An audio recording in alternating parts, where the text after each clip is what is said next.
Buenas tardes. El presente video abordará el tema de la víctima dogmática y el proceso penal. Vamos a abarcar distintos lineamientos que tienen relación con este tema. En primera instancia, vamos a indicar la definición de víctima dogmática. Además, los factores psicológicos, socioculturales y biológicos en relación a la víctima, la intervención de la víctima en la génesis del delito, denuncia, participación y responsabilidad de la víctima, así como la diferencia entre derecho penal y derecho victimal, y la relación entre victimología, víctima dogmática y psicología victimal. En primera instancia, quisiera hacer referencia a la importancia de la víctima o al papel que ésta ha tenido tanto antes como después del surgimiento de la victimología como tal. Como bien sabemos, en los inicios, mucho antes del origen de esta ciencia de la victimología, la víctima tenía un papel secundario dentro del proceso penal. Era una parte olvidada, simplemente poseía un papel de observadora, pero no se le daba la relevancia que la misma tiene como tal. Fue hasta la publicación del libro The Criminal and His Victim de Hans von Henty, que se considera como el padre de la victimología, que se empezó a hablar de esta ciencia como tal y a dársele a la víctima la relevancia que tiene la misma, entendiendo la victimología como la ciencia que estudia a la víctima y todo lo relacionado con esta. Con esto vamos a partir entonces de la definición de víctima dogmática. La víctima dogmática es el estudio de las normas que conforman el derecho victimal, que más adelante vamos a darle el significado cuando establezcamos la diferencia entre derecho penal y derecho victimal. En segundo lugar, vamos a nombrar los factores psicológicos, socioculturales y biológicos en relación a la víctima. Aquellos factores que hacen que una víctima pueda estar predispuesta a sufrir las consecuencias de un delito o, valga la redundancia, a ser una víctima de un delito en específico. Vamos a nombrar lo que son los factores psicológicos y voy a nombrarlo en este contexto para que se entienda mejor. Vamos a tomar un ejemplo. Por ejemplo, una mujer que en su infancia vivió un hogar de violencia, donde sus padres la violentaban, la maltrataban, donde ejercía cualquier tipo de abuso hacia ella. Cuando esta mujer crezca y en su adultez establezca una relación de pareja, por lo general las parejas de las mujeres que han sido maltratadas son también parejas maltratadoras, son abusadores de cualquier tipo. Entonces, cuando esta mujer establezca una relación con este tipo de pareja, van a ver la violencia como algo normal, que la violencia es parte de sus vidas, que la violencia es amor, que la violencia es algo normal, que ellas se criaron bajo un círculo de violencia, entonces se va a generar un círculo vicioso y van a estar inversas en un círculo vicioso y van a hacer que ellas tomen la violencia como parte de sus vidas sin darse cuenta que la violencia no es normal para ninguna persona, ni es algo normal que se debe dar en un hogar, ni es algo normal que debe sufrir cualquier mujer. Entonces, estos son factores psicológicos que pueden predisponer a que una víctima, valga la redundancia, sea víctima de un delito, en este caso de violencia doméstica.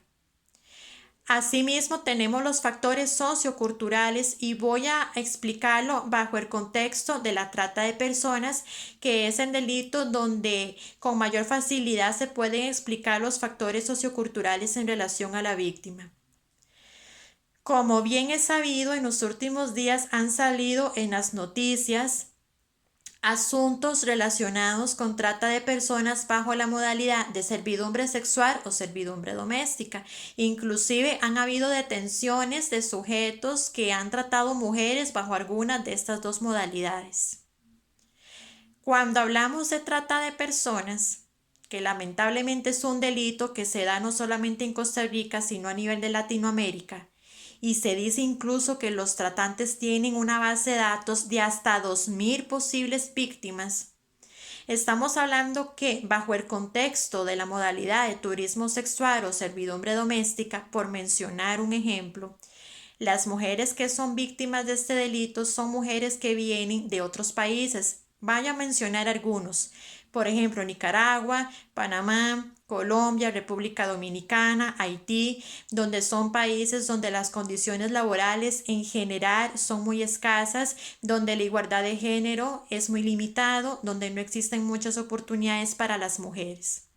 Entonces, son mujeres que son contactadas por redes sociales, por mencionar alguna, Facebook, bajo perfiles falsos y les hacen creer que tienen un trabajo aquí en Costa Rica y las traen aquí a Costa Rica y cuando vienen aquí el trabajo no existe, sino que es para esclavizarlas a nivel sexual o a nivel doméstico. Entonces, cuando hablamos de factores socioculturales, estamos hablando de factores económicos, de falta de oportunidades, de desigualdad de género, de un sinfín de factores que pueden hacer en este contexto que una mujer sea víctima de trata de personas, caiga en esta red oscura de trata de personas, sean esclavizadas sexualmente y no solamente estamos hablando de mujeres, estamos hablando de niños, de niñas, de adolescentes y de hombres, donde en los hombres se da más la trata de personas bajo la modalidad de trabajo en zonas costeras o de trabajo forzoso, este tipo de labores. Pero para explicar los factores socioculturales me pareció oportuno mencionarlo en relación con los factores que hacen que una mujer, por ejemplo, sea víctima de trata de personas bajo la modalidad de turismo sexual o servidumbre doméstica.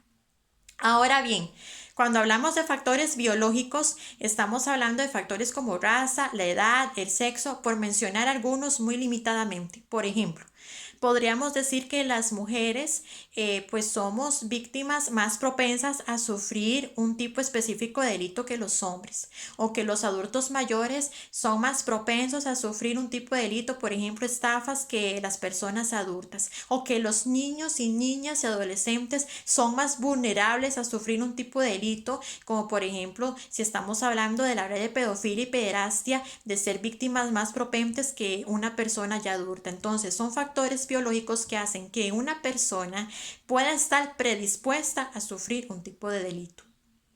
Ahora vamos a hablar de la intervención de la víctima en la génesis del delito. En primera instancia, en la denuncia. Como bien sabemos, la denuncia es el primer paso para que las instancias judiciales y policiales investiguen un delito. No hay una investigación previa si no hay una denuncia. Entonces, el papel de la víctima en la denuncia es crucial. Es el primer paso para investigar un delito y encontrar, valga la redundancia, los responsables del mismo. Ahora tenemos la intervención de la víctima en la participación, lo que se denomina víctima propiciatoria, que es aquella que con su conducta facilita su propia victimización, o de cierta manera pues incita a que el infractor genere en ella un delito o le cause a ella algún daño, un delito en específico. Esta es la víctima propiciatoria, y la intervención de la víctima en lo que es en la responsabilidad dentro del delito es aquella que por la conducta de la víctima puede atenuar la responsabilidad del infractor. Por ejemplo, que su conducta hizo que el agresor atentara contra ella. Entonces, esto es más que todo en relación a la intervención de la víctima en la responsabilidad de la misma dentro del delito. Ahora tenemos la relación entre victimología, victimodogmática y psicología victimal. Como bien mencionamos al inicio, la victimodogmática es el estudio de las normas que integran el derecho victimal. Pero ¿qué relación tiene este con la victimología? Como bien sabemos, la victimología va a tender a propender los derechos y el bienestar de las víctimas. Esto se relaciona con la victimodogmática porque la victimodogmática es el estudio de las normas que conforman el derecho victimal, y voy a adelantarme, el derecho victimal es aquel que procura la protección, el bienestar y las garantías de la víctima. Entonces veamos ahí la relación. Si la victimología tiende a propender el bienestar de la víctima a través de sus derechos, de salvaguardar sus derechos, pues por obvias razones va a tender a tener una relación con la victimodogmática, siendo esta la que estudia las normas que integran el derecho victimal. He ahí la relación. Por otro lado, la psicología victimal se relaciona con lo anterior, porque la psicología victimal podríamos decir que es una subárea de la victimología, la que atiende a la víctima psicológicamente Esto a raíz de las consecuencias psicológicas que la misma pueda tener después del delito. Hablemos de una víctima de un delito de abuso sexual. Todas las consecuencias que ese tipo de delito puede tener en la víctima. Entonces la psicología victimal lo aborda desde esta perspectiva y podría tomársela en consideración considerándola, valga la redundancia, como una área en que la victimología abarca el estudio de la víctima desde el aspecto psicológico. Entonces veamos ahí la relación entre victimología, victimodogmática y psicología victimal. He ahí la relación entre estos tres conceptos que son sumamente importantes. Y por último, tenemos las diferencias entre el derecho penal y el derecho victimal. Obviamente los principios de ambas ramas son totalmente distintos. Los principios del derecho penal son totalmente distintos a los principios del derecho victimal. Esto en miras de que el derecho penal se encarga propiamente del responsable de un delito, del infractor. Esto a través de todas las normas que se rigen bajo el Código Penal. La responsabilidad que tuvo el infractor dentro del delito, las atenuantes que pudieron haber, existido dentro de la comisión de un delito. El derecho penal se enfoca solamente en el responsable del delito, en las garantías que tiene el imputado, en los derechos del imputado, en las atenuantes del imputado dentro de la participación del delito, en todo lo que tenga que ver con el infractor, se encarga el derecho penal bajo la jurisdicción de las normas del Código Penal y por ende del Código Procesal Penal. Por otra parte, el derecho victimal, como lo mencioné hace unos momentos, es el que va a garantizar la protección de la víctima, el bienestar de la víctima, el que va a garantizar que los derechos de la víctima se cumplan, no solamente dentro de un proceso judicial, sino fuera del proceso judicial. Si la víctima requiere de protección, si la víctima requiere de algún tipo de atención o si la víctima requiere ser salvaguardada dentro del programa de protección de víctimas y testigos y demás sujetos intervenientes en Costa Rica. Entonces, todo esto, todos esos aspectos que tienen en relación con el resguardar los derechos, las garantías y el bienestar de la víctima, todo esto lo va a estudiar el derecho victimal y ahí las diferencias. En resumen, el derecho penal se encarga del responsable del delito, del infractor, del imputado. El derecho victimal se encarga de salvaguardar las garantías de la víctima. He ahí las diferencias. Y con esto termino el video. Es un tema sumamente importante porque tiene estrecha relación con el papel de la víctima, que la víctima es un papel o posee un papel relevante dentro de un proceso penal, que no solamente es quien sufre los daños del delito, sino que a través de ella podemos, por ejemplo, establecer un perfil del victimario, podemos establecer modus operandi, podemos establecer las preferencias con respecto a la escogencia de víctimas que tenga el infractor. Entonces es un tema sumamente importante y espero que este video sea de gran provecho e interés para cada uno de ustedes. Muchas gracias.